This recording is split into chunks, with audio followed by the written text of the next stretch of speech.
All right, you know the drill. You're on a plane, settling in, and then you hear that familiar announcement to switch all your devices to airplane mode.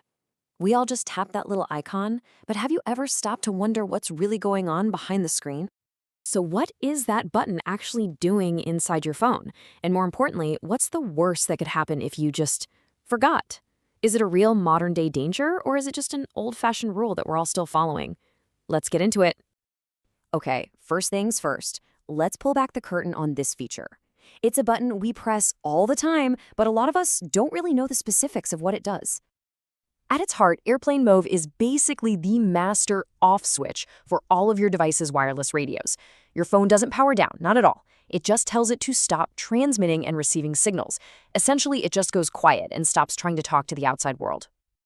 So what does that mean in practice? Well, it cuts your cellular connection, so no calls, no data, no texts. It also shuts down your Wi-Fi and Bluetooth. Now, GPS is kind of a special case. Your phone isn't actually transmitting anything to space. It's just listening for signals from satellites to figure out where you are. But still, the regulations usually require it to be disabled too. Of course, as you probably know, you can often turn Wi-Fi and Bluetooth back on manually once you're up in the air. The easiest way to think about it is like this. Your phone just becomes a tiny little computer that has no antennas. All your offline content, your music, your photos, your games, all that stuff still works perfectly. It's just the parts that transmit signals that get put to sleep. So how does your phone actually silence those antennas? Let's take a quick look under the hood. It's a pretty simple three-step shutdown, and it's all about the hardware. First, your phone's operating system sends a command to all its wireless chips. Then, and this is the crucial part, the power going to the radio amplifiers is physically cut. That means the antennas literally stop emitting radio waves completely. So the phone isn't just ignoring signals, it's physically incapable of sending them. All right, so now we know how it works, but that brings us to the big question.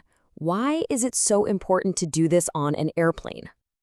Just picture it. You're cruising along miles and miles above the surface of the Earth. At that kind of altitude, your phone starts to behave very differently than it does on the ground. Here's the core of the issue.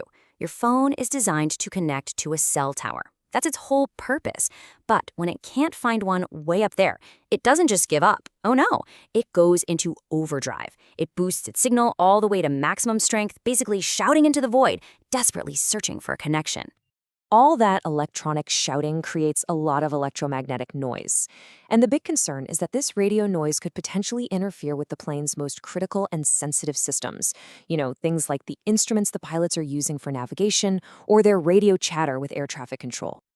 Now, to be clear, there's no proof that one single phone has ever brought down a plane. The real risk isn't about one person forgetting to hit the button. It's the cumulative effect. Imagine 200 phones all at the same time boosting their signals to the max. That combined radio noise could create enough interference to become a genuine safety issue for the flight crew. But the story of this little button doesn't actually end with aviation. Over the years, it's developed a surprising number of uses for us right here on the ground. This feature has come a long way. Back in the 90s, airlines just banned cell phones outright. Then, in the early 2000s, companies started introducing a flight-safe mode.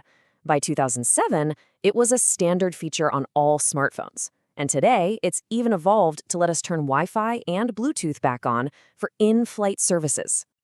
And that was a huge deal for convenience. I mean, before, your phone was just a useless brick during a flight.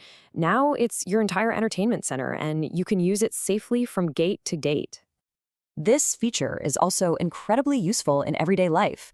Because your phone isn't constantly searching for signals, it saves a ton of battery. It even charges faster. It's also basically the ultimate do not disturb switch when you really need to focus. And hey, here's a pro tip for travelers. It is the single easiest way to avoid those insane international roaming charges. So we've covered the what, the how, and the why. But what does the future hold for our little airplane button? Well, modern aircraft are built much better these days. They're shielded way more effectively against interference, and our own communication technology is far more sophisticated. So, as you'd expect, those strict old rules are being reevaluated. This is a huge shift. The European Union has already approved the rollout of 5G connectivity on planes. How does it work? Well, they install these little things called pico cells on the aircraft. Think of it as a tiny, low-power cell tower right there on the plane. Your phone connects to that, and then the plane relays the signal to the ground via satellite. This completely gets rid of that shouting problem. So technology is really getting to a point where the whole original problem, the reason airplane mode was invented, might soon be solved, making the feature obsolete, at least in certain parts of the world. So we're left with this really fascinating question. For decades, this button was a non-negotiable part of flying. But as 5G starts to take to the skies, are we actually watching the beginning of the end for airplane mode? Its time as a required safety feature might be running out, but its new life as a tool for focus and battery saving, that might just be getting started.